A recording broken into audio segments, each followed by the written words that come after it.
Okay, we are live. Should we start, Rajan bhai? We can start here. Okay. Uh, we were reading we were reading Sutra 42 of chapter 1. The sutra goes like Tatra Shabdarth Jnana Vikalpaihi Sankirna Savitarka Samāpattihi. तत्र शब्द अर्थ ज्ञान विकल्प संकीर्ण सवितर्का समापत्ति. The regular translation of this is there. Savitark samapatti is the saturation which is mixed with word, meaning, knowledge, and conceptualization. It is samapatti with thought. So there means in the last sutra, there in that samāpatti which was explained in the last sutra, right? Tavariaji translates this as when the perceiver blends the word, the idea or meaning, and the object. This is called the mental condition of judicial reasoning. Right. Okay, I think we were on point 16, I think. There.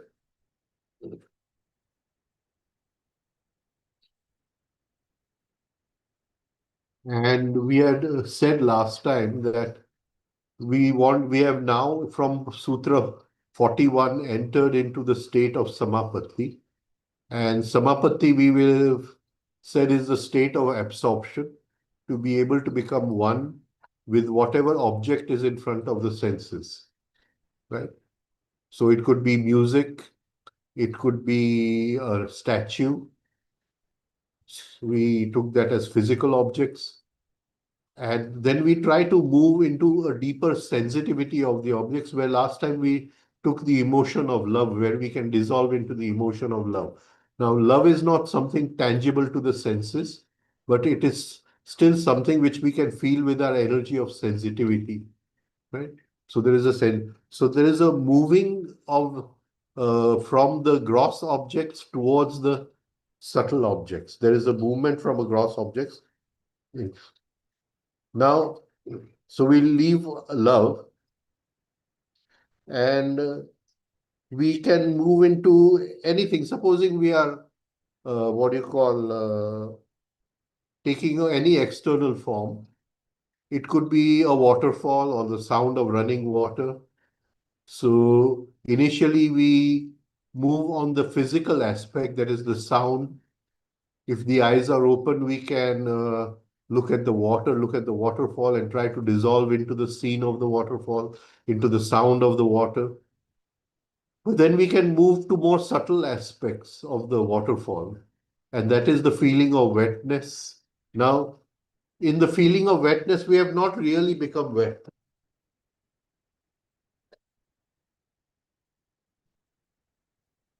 So there is no real wetness, but we can dissolve into the sensitivity where the feeling of wetness this becomes what you call where we feel it.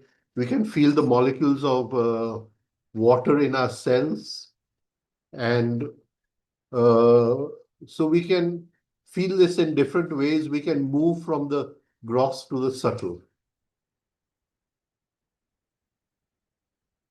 The more we move from the gross to the subtle, all these four become more subtle. Shabda, Artha, Jnana, Vaikalpihi. They become more and more subtle, and we move into different boundaries. Now, in this sutra, the Rishi is saying that all these are mixed together, right? These four are mixed together.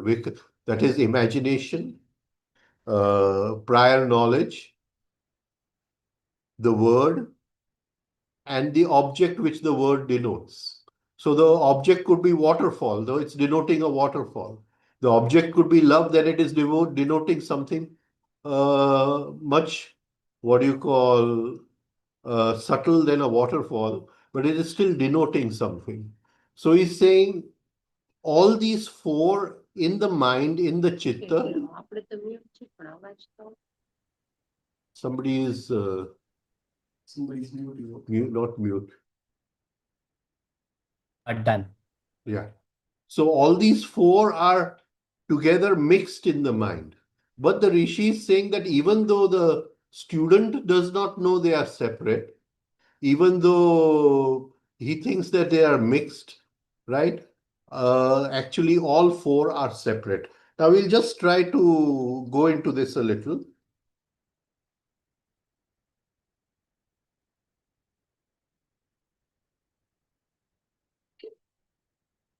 When an object comes in front of the mind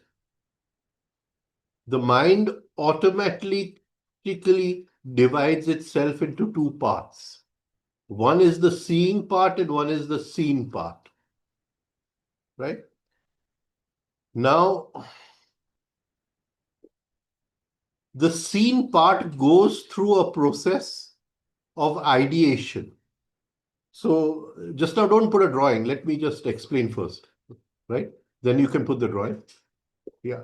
The seen part goes through a process of ideation in the sense that I'm looking at something, I've not yet recognized what I'm looking at. Somebody is coming from the distance.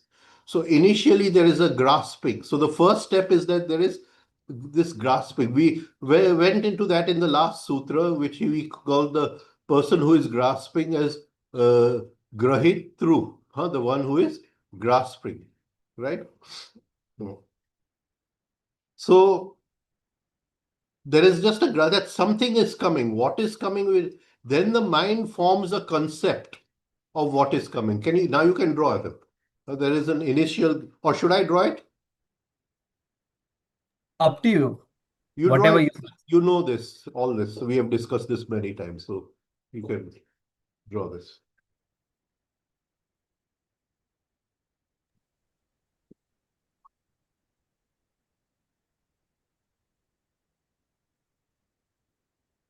So it initially is just it doesn't know what it is seeing, but there is a kind of mind takes the form that something is there and it's seeing that, right?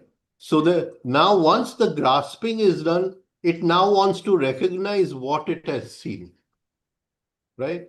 And so there is a process of no. First there's Yeah. grasping and then a process of ideation. You got it wrong. Yes. No, I realized. Wow. You're fast. Yeah. Right. So what Patanjali is saying that somebody is coming. So there is a process of grasping, and then I start visualizing who that person could be. This is a process of ideation where I use imagination to, right? So there the first step is vikalpa, right?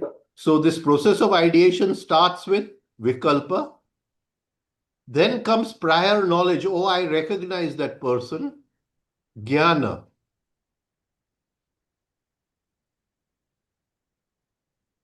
Jnana. Right? So the first step is to grasp. The mind grasps what is in front of the mind.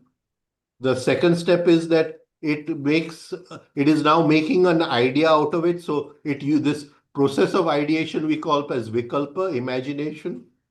Then it uses memory or prior knowledge to recognize what it is. Can you go from up to down? Don't go sideways. Okay. Can you go from up to down? It'll become easier to understand.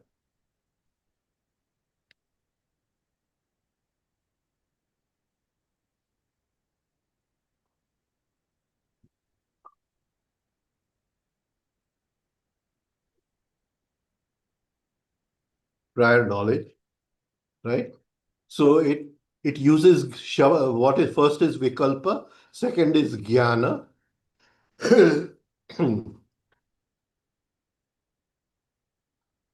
Then the third, using prior knowledge, it names that what it has seen.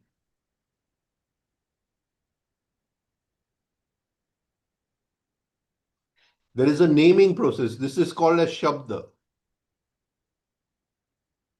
And once the naming process, what has been seen, that scenery, it forms an impression upon the mind that is called Artha.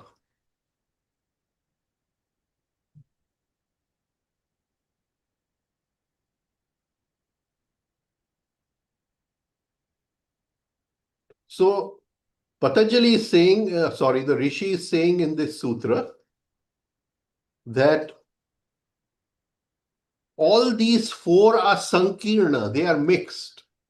Even though they are separate, they are mixed. These are four processes happening in the mind: the process of imagination, the process of using prior knowledge, the process of naming, and the process that we become aware. This is the object which we are seeing, the artha, the object in front of the mind. That is, the impression is formed upon the mind of the object. Artha is object, right? Right, object.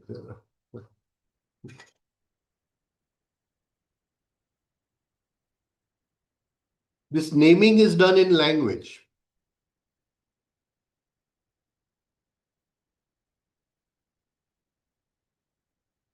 And then an impression is formed upon the mind, the artha. Now there are two arthas. One is the object which we saw outside, which is called as sthul artha. And one is the object which has impressed upon the mind, which is called as sukshma artha.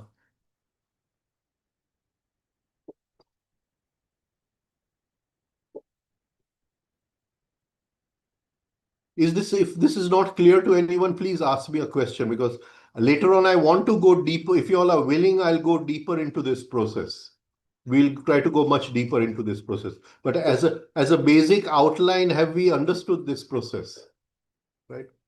So the Rishi is saying that these four, the process of ideation, the process of recognition, the process of naming, and the process of the impression of the object upon the chitta, upon the mind stuff, all these four are mixed together. The student has not yet come to be able to separate them into their subtleties.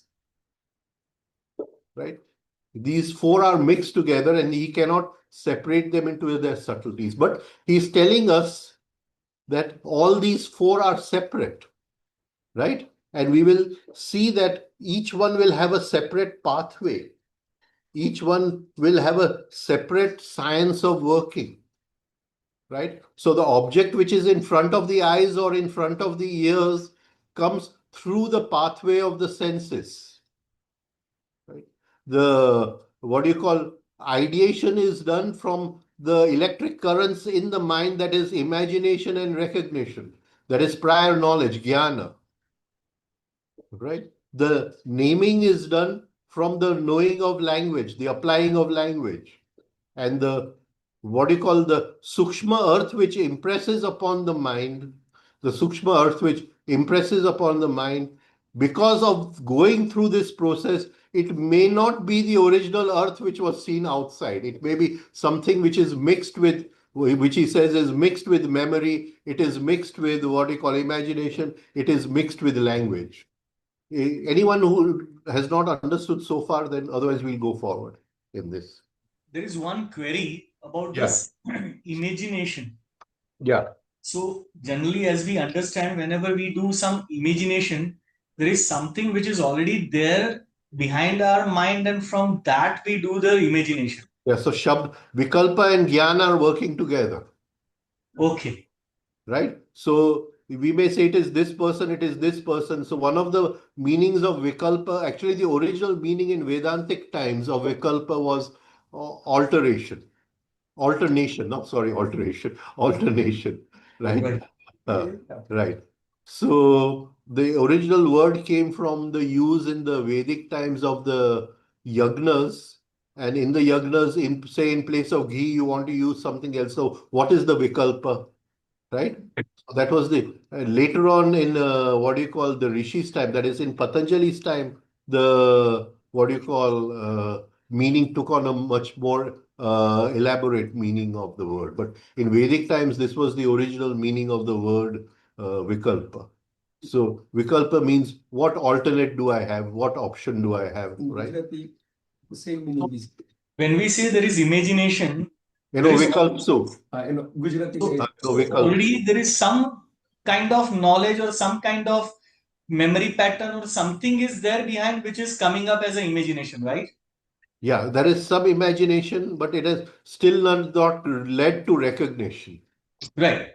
It has not yet led to It has recognition. not come to a conclusion. The process of recognition. The process of conclusion is when the artha impressed. Artha comes. Artha comes. Okay. Artha comes. Right. Okay. Right.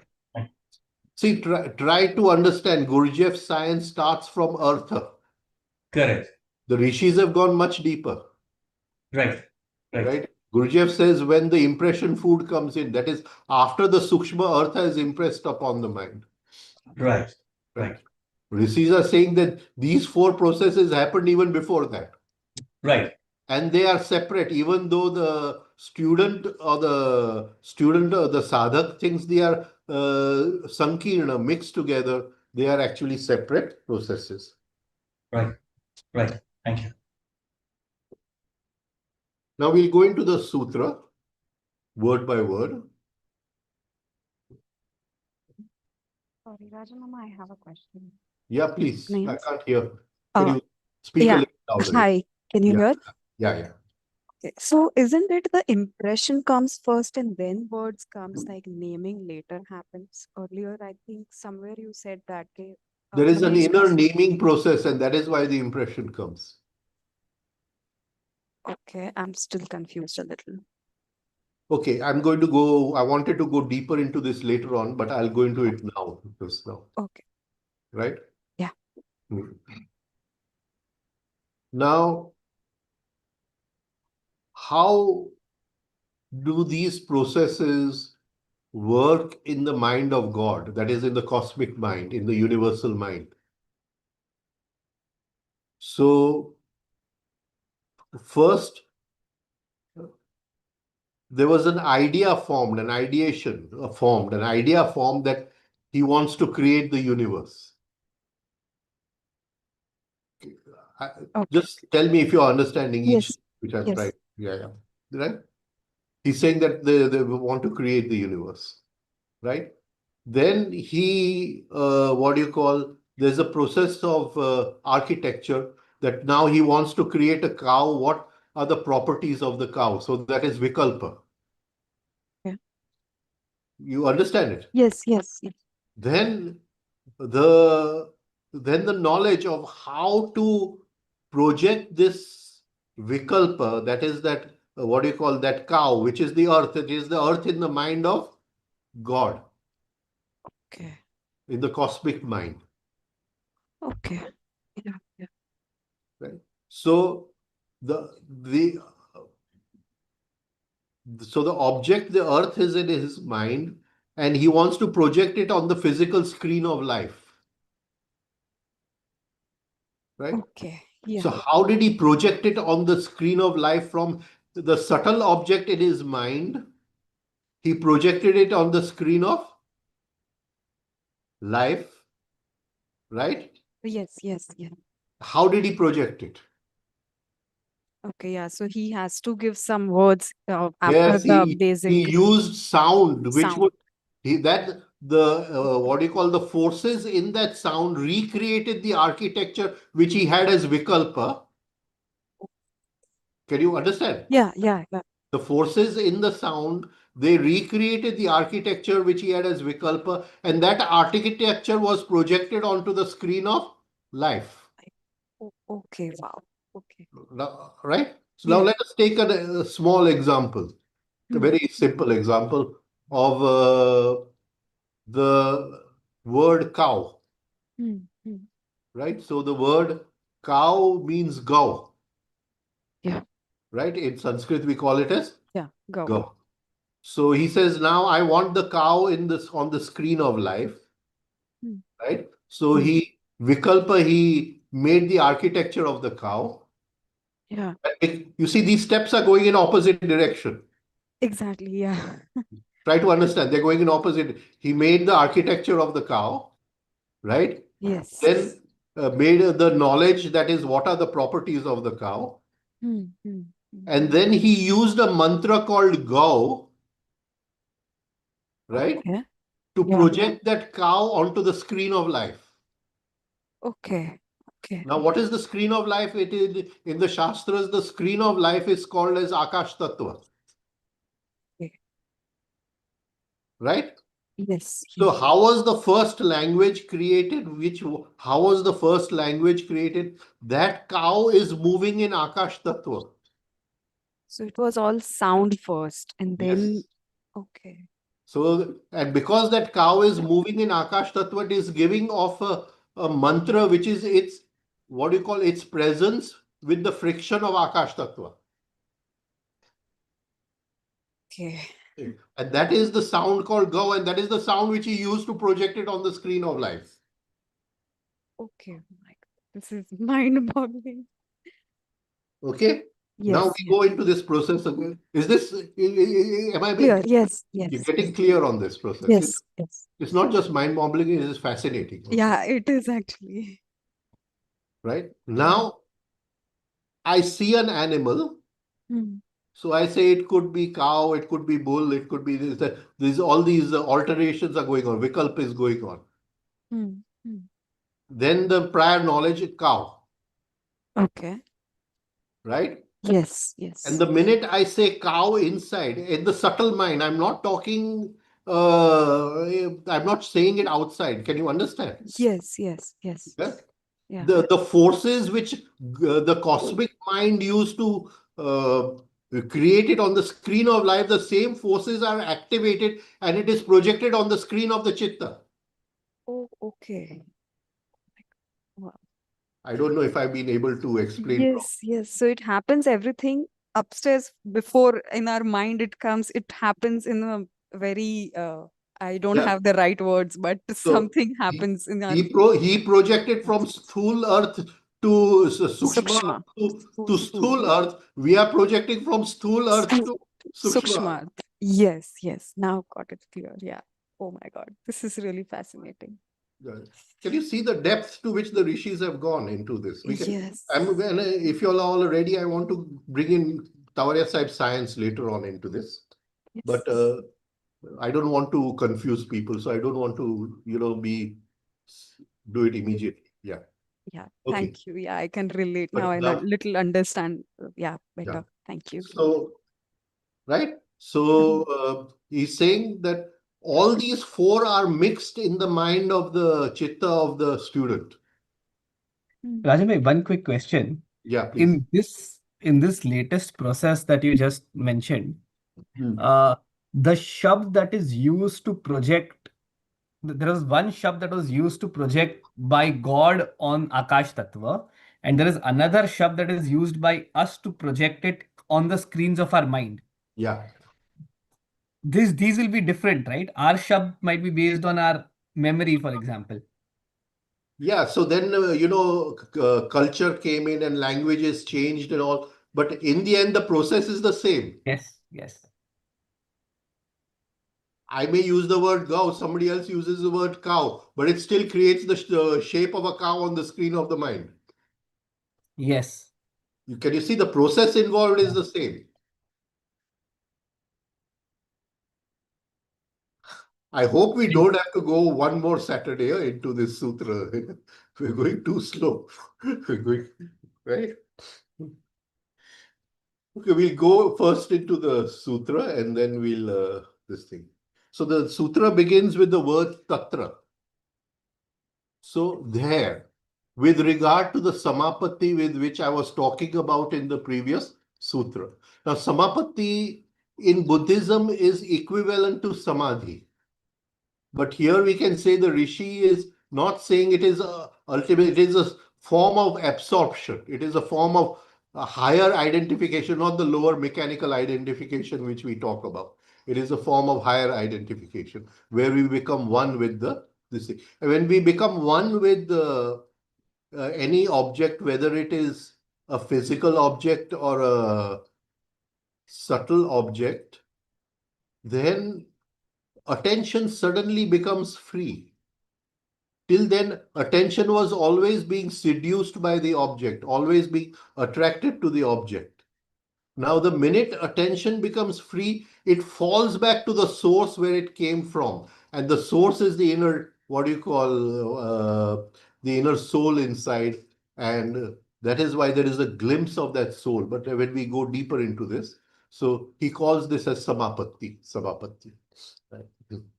So the first word is tatra, there, over there, where there, in that location, right?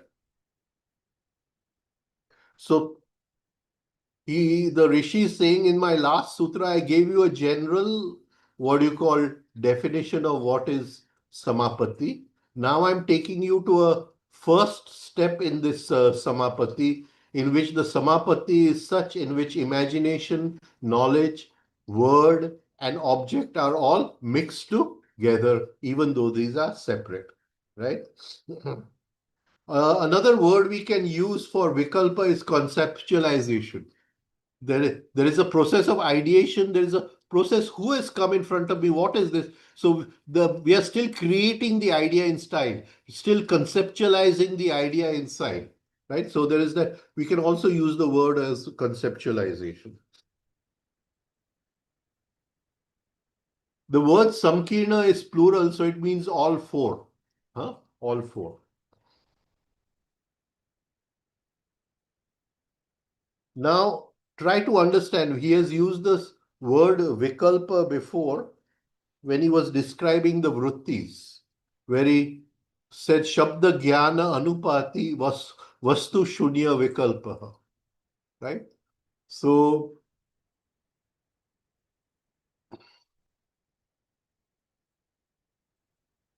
this Vikalpa, right, is devoid of any substance. It is just words. But here he is using Vikalpa as a, what do you call, a conscious use of imagination, a constructive use of imagination. Now, in this sutra, he's using two words to describe this samāpatti. One is savitarka, with word. The samāpatti with reasoning, with word, with logic, right? And sankirna, it is mixed. He uses two words to do.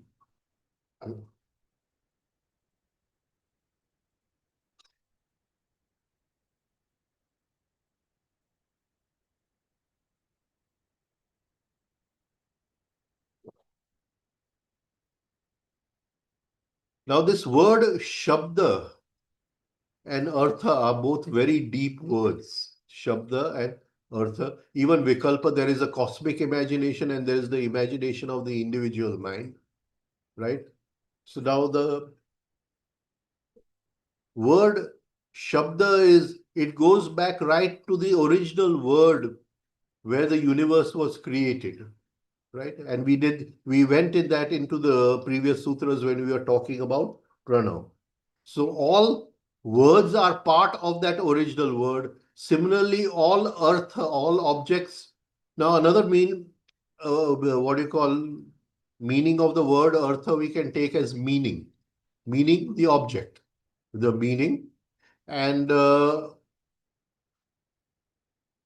is what you call gross meaning, there is subtle meaning, and there is absolute meaning. In the Shastras, this absolute meaning is called as Param Artha. So all Artha comes from that Param Artha, is a part of that Param Artha. All Shabda is a part of that Tasya Vachakaha Pranava. So Shabda has come from Pranava and Artha has come from what you call the absolute meaning.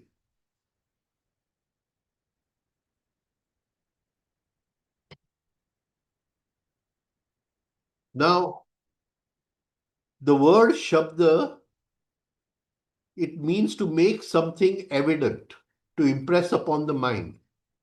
That is, something is lying in an unseen dimension, and by using language, we make it evident to the senses, we make it evident to the mind.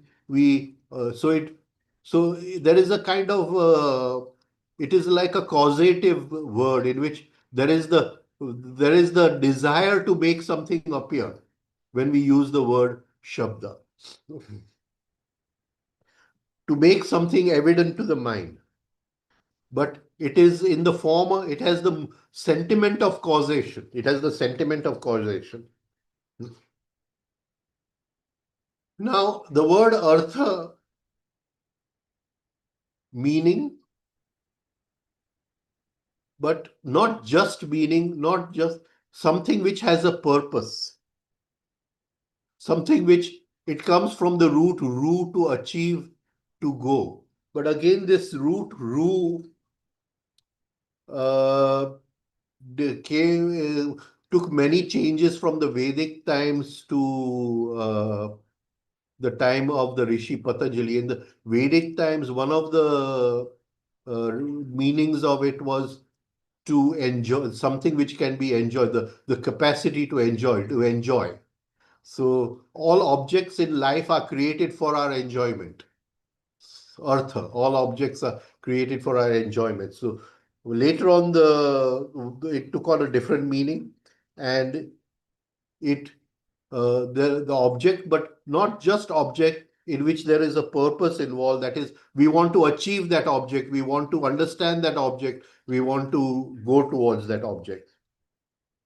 Now, there is another, what do you call, what they take another meaning of the word other, something which I desire, something which I make an effort to attain from. So the, what do you call, the ears desire to hear. So the earth of the shabda is the, what do you call, artha of the ear. The eyes desire to see. So rupa is the desire of the eye. So can you understand? So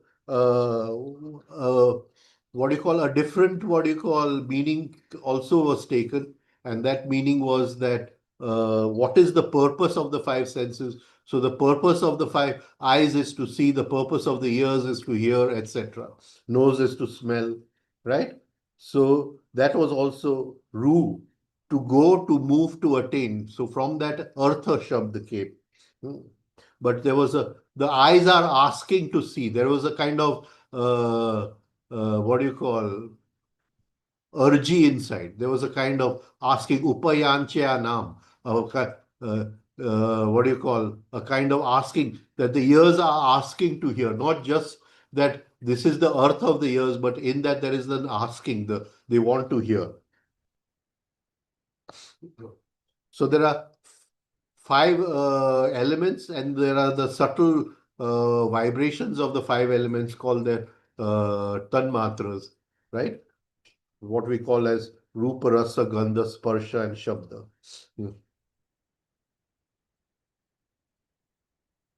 So within the word artha, which we are taking as meaning, we are taking as object, there is that inner sentiment of asking, the inner sentiment of requesting, the inner sentiment of desiring.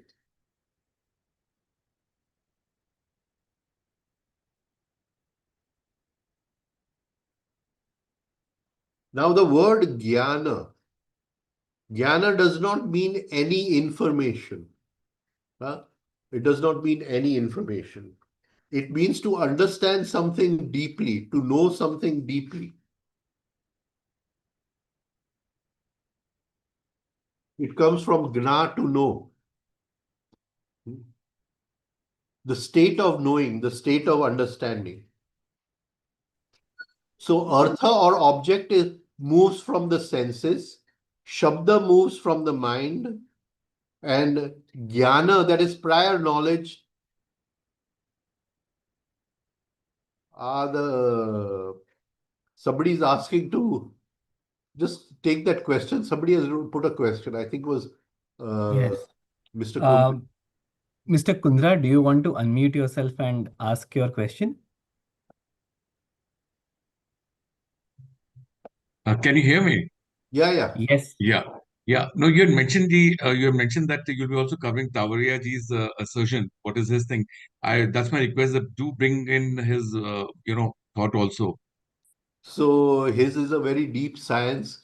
Yeah, that's exactly what we're looking forward to, and I'll request if you You can bring want me in to that, because you that's want me something to between. skip you want me to skip the sutra, or No, I wouldn't want, because others would be wanting, but my request is that to cover Tavariaji's so session, if I because can't cover it today, I'll take it next Saturday. I'll Right? leave it to you, but Yeah. I don't definitely know. do Somehow cover. I'm going very slow today. Right? Thank you. Thank Right. you. Right.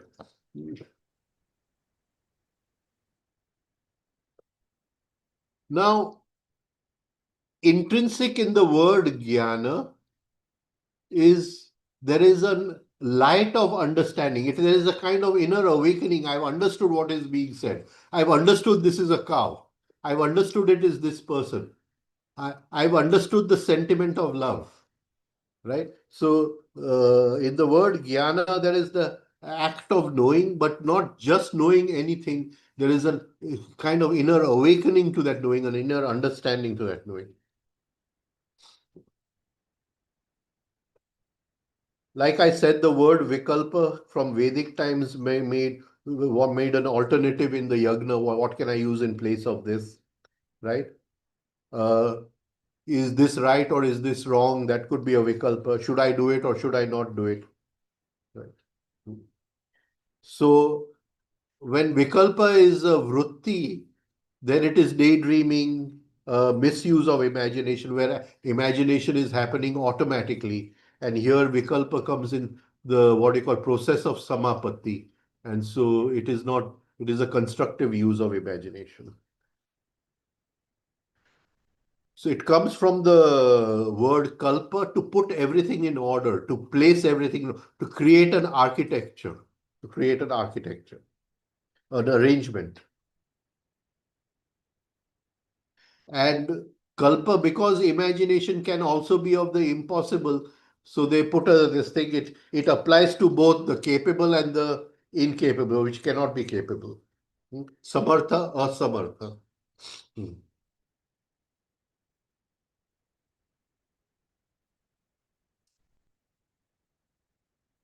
Sankirna means mixed.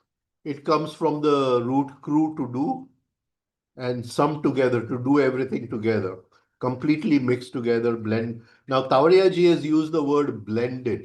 So mixed could be automatically, but blended is that we have now realized that these are separate and we can blend them in different ways. That would be a all different subject altogether. Right? Now, I just wanted to, what about Anjali print out? Before we go further, I just wanted to go a little deeper into the word artha, object, meaning. Now, all meanings which we uh, take out in our lives, that is in this process, because memory is involved, they are all colored by our likes and dislikes, right? And when we color meaning through our likes and dislikes, that is vikalpa, jnana, shabda and artha, when the meaning or the object, then when it is colored by a like dislike, we are not really putting together. When the object comes on the screen of the mind, when we have understood the meaning of what we have seen in front of us, when it has been not been put together properly. So it is not blended, it is mixed. Well, Mr. Tavariaji is using the word blended over here. And it is mixed with our habits, with our attitudes, with our likes, dislikes, right? So we do not see real artha, we do not see real meaning. Now, as long as our personal likes and dislikes are involved, we can never see real artha, never see real meaning. But in life, we live by meaning. If there is no meaning to life, each moment there must be meaning in what we are doing. Each moment in whatever event is coming, there must be meaning. If there's no meaning to life, then we don't really enjoy life. We cannot extract enjoyment from life. Now, artha is of two kinds, meaning is of two kinds. One which has come from our prior knowledge and memory, right? And one which we will do in the next sutra, that is where we are able to keep the memory on the side and which descends from a higher dimension. Okay. So supposing we were to rise in consciousness,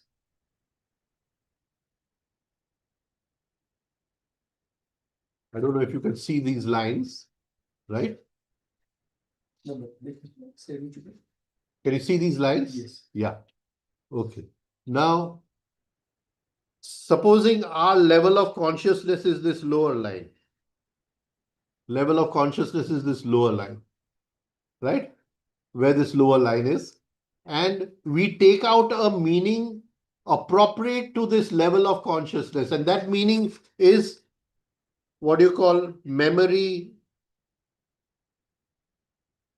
What do you call knowledge, imagination, etc. Everything mixed. Imagination, memory, knowledge, everything mixed.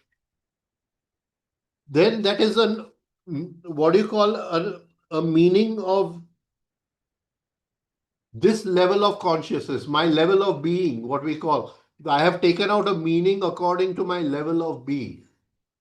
Now, supposing I can separate all these four which the Rishi is talking about, and I keep memory on the side, I keep my prior knowledge on the side, and I just allow myself to dissolve in the object, then the meaning will descend from a higher level of consciousness.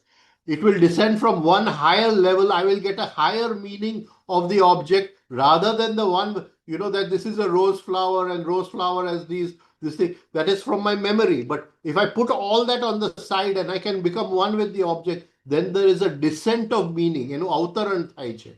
There is a descent of meaning from a higher this thing. Ketav, if you want to put this in a different way, you can put this in a different way. I just try to show it. Is it coming across to people? So now, as we go higher and higher on this, we go to ultimate meaning, which is called Param Earth, which is called Param Earth, Paramatma, Param Artha, right? We go to the ultimate meaning. All meanings are derived from that. Now, I'll give you a small example of what happens at our level, at our ordinary level.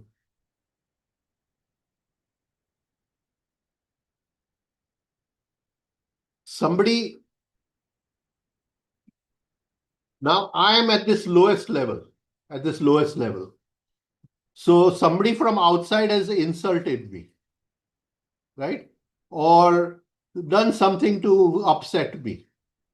So it comes in, I recognize it, and I give it a meaning. I call it as insult.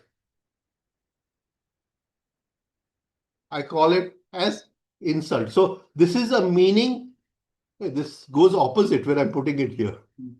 Huh? Oh, no, but we can see it correctly. We can see it We can see it correctly. correctly. You see it correctly? Yes, We yes, see it yes. correctly. Yes. Okay. This is the first time I'm doing it. That's very good. First But time it's very good, sir. Right. Now try to understand that he has insulted me. So I've used my imagination, I've used my knowledge, I've used my prior knowledge, what I call, I've converted the shabd insult, and that what is an insult comes in my feeling center, it comes in my thinking center on the screen of the mind. On the screen of the mind. Right? Now, I'll say that I reacted. I got angry. I reacted. I called that person all kinds of names and everything. Right? Now, so that meaning I have taken from this lowest level. The meaning I have taken from the lowest level. Now, supposing I pause over here, then the meaning will come from a higher level. Can you understand? The meaning will fall down from a higher level. From a higher level, the meaning will come from a higher level. Now, from the meaning coming from a higher level is that he has not insulted you. You invited him to insult you. Am I coming across in this? Suddenly there is transformation of meaning. Right? So here the Rishi is saying that your sanskars are such Your level of being is such, this thing that you invited this in your life, nobody else can ever be at fault. As long as we are finding fault with others, we are always stuck to this lowest line of our being. We can never rise higher in spite of all our knowledge, because somebody else is at fault. But if the meaning descends from a higher source, it will say it is not his fault. Everything that happens is your fault. You are responsible. If you are feeling hurt, it is the ego which is hurt. Nothing else can be hurt within you. A new meaning has descended. A new meaning has descended. Am I able to come across in this? Am I able to come across in this? Now, let us try to go to one more higher level of. Sorry, Mr. Kundra, I'll have to take it next time if you don't mind. I'll take Tavariya science next time, right? Now, supposing somebody is insulting me, right? So at this level, I took out the meaning of insult. At the lowest level, I took out the meaning of insult. At a little higher level, now I'm standing at this level, at a higher level, right? So this is me at a little higher level, right? Okay, right? Now, then another meaning from a more higher level will come down. Another meaning from a more higher level will come down. Now I'm saying that not only is it my fault, but the words he is speaking, I can dissolve into the tone of those words. I can dissolve into the, the vibrations of those words, and I can achieve a kind of samāpatti.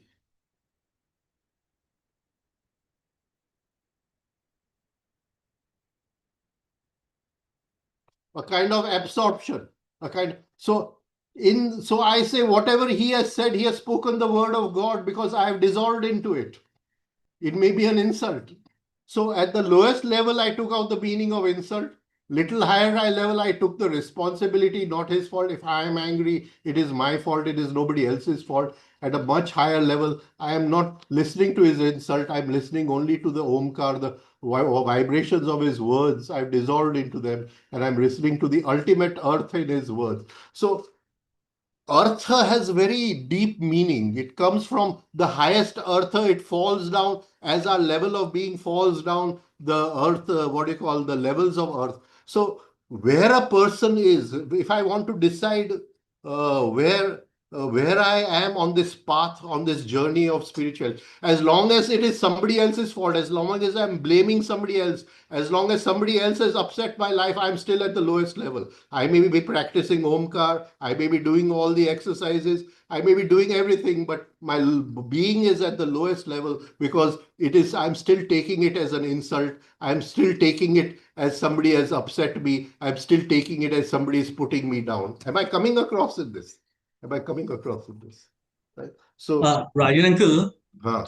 here, like as you say, in the lower level, this shabda or lower level of the meaning, if we can take a pause and if we drop it, okay, then there is a space which is getting created, and through at that space, something from the higher comes from the next level, as I understand. From the next level, yes. So for other levels, to come in or to like for their avtaran, is there a need to have another vacuum or a space getting created at a separate level also?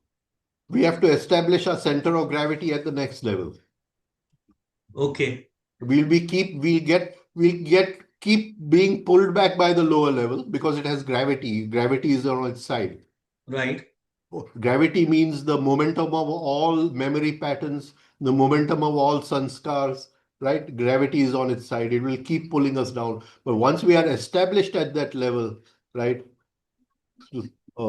we get from a higher level. The meaning keeps coming from a higher level. Right? Okay, so stability at the other level is more important then. So the word artha, and we will go into this when we do the next sutra 43. So we'll go very deep into this because the whole of the spiritual journey is nothing but meaning. Right. Getting into higher and higher meaning till you come to the ultimate meaning. Right. Right. So as you rise, the meaning becomes more and more encompassing. Right. Right. Can you understand? Right. Now, say I'm looking at a rose flower, right?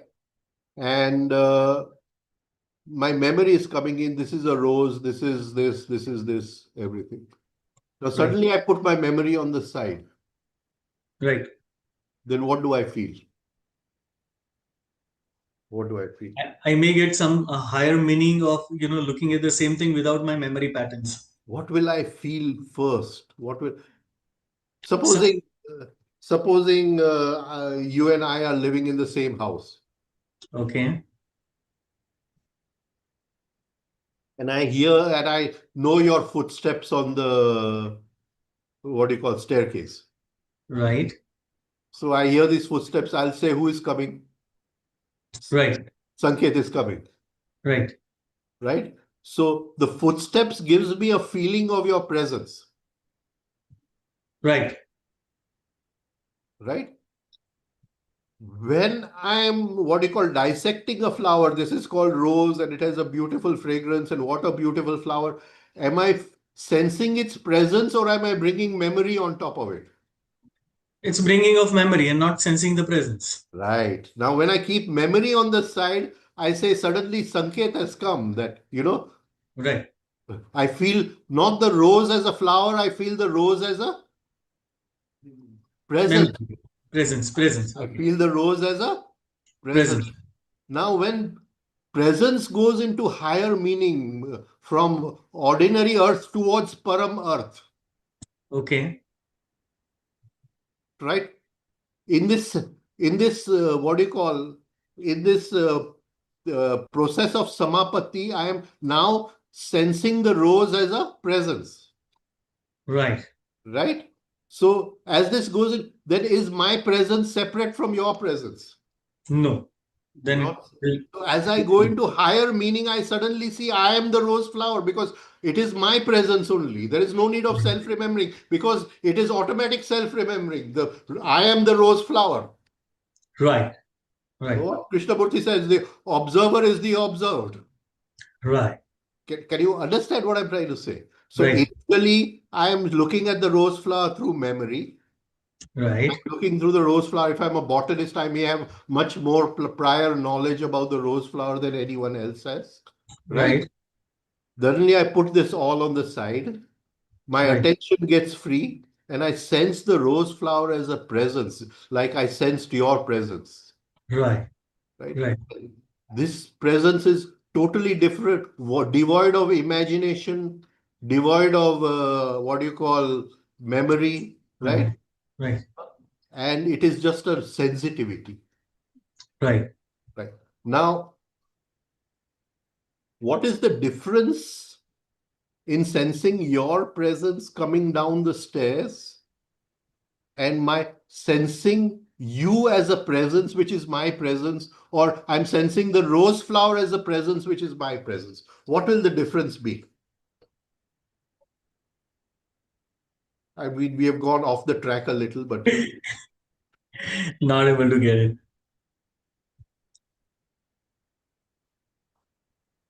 supposing I'm sensing your presence, I feel your presence as something concrete, Right. something which even though I cannot touch, but I can sense. Right. Can you understand? Right. Right? So somebody comes to meet me, I sense his presence as there is a form, it is a subtle form which I'm sensing. Right. Right? But it is still some form of architecture which I'm sensing. Right. Now, there is a sensing of the rose flower without getting involved with the rose or any part of it, because that is all a part of former knowledge, prior Right. knowledge. You get it? Right. But that sensing is the sensing not of something, it is a sensing of softness. Okay. Right. Real self-remembering is a remembering of softness. Okay. Am I able to come across in this? So you'll feel the presence, but it will be so soft, so beautiful, that presence, your presence or the rose's presence, both will mingle. Right. right? And there won't be a concrete presence. It'll be the presence of like perfume. Suddenly somebody has opened the perfume bottle in the room and the whole room is full of but it is such a soft and what do you call that? That is real presence. Okay. When we visualize our presence, we are visualizing something hard. When we try to do self-remembering, we are visualizing something hard inside. Can you understand? Real self-remembering is like a perfume. It is softness. I don't know whether I've been able to explain. I don't know. I understand. So presence comes, or the feeling of the presence, the real feeling of the presence is the softness. Softness. If there is hardness, as we it's not move real higher presence into still. presence, as we move higher and higher where presence is mingled, can you understand? So if there is even a little hardness Deeper and deeper softness. So even if there is a little harder feeling in the presence, then it's not coming to that clear presence. Then There is some memory is involved. some memories involved. Right? But in samāpatti, it is total softness. Total softness. Total. Right. Great. Great. Can Thank you. understand? So Right. now when I see you a concrete person. Right. Right. But here when I'm sensing your presence, I'm sensing a beautiful softness of something divine, as if it is made of perfume. Right. Can you get it? Right. And that is a symbol that you have risen in consciousness. Right. Right. Thank you. Thank you. I think we'll stop here. Any other question? Anyone else? And I'll have to continue this. I wanted to finish this today. I become old and very slow. Right? No, but the explanation that you gave was really, really important. And it gave really some deep insight to it. Thank you. So, Mr. Kundra, are you still there? I'm there. You're Major General. I was making. I have to call you by your proper. What do you call? No. It's Rajesh is fine. Rajesh Kundra is great. But I'll continue this next time, and I'll take Tavaria side science, which is really fascinating when we put it in the Rishi's perspective. I know. You have shared those books. I've taken books from you, and I've read through Tavariaji's book. I think they're outstanding, and the science has to be understood, and that's exactly what my assertion is. That in all aspects, do bring in Tavariaji's thing, because that makes things very clear. Right. Okay. We'll take that next time. Thank you. Thanks a lot. Right. Thank you, everyone. Good night. Good night. Jai Bhagavan, Rajan Bhai. Thank you. Thank you. Thank you. Thank you. Thank you. Thank you.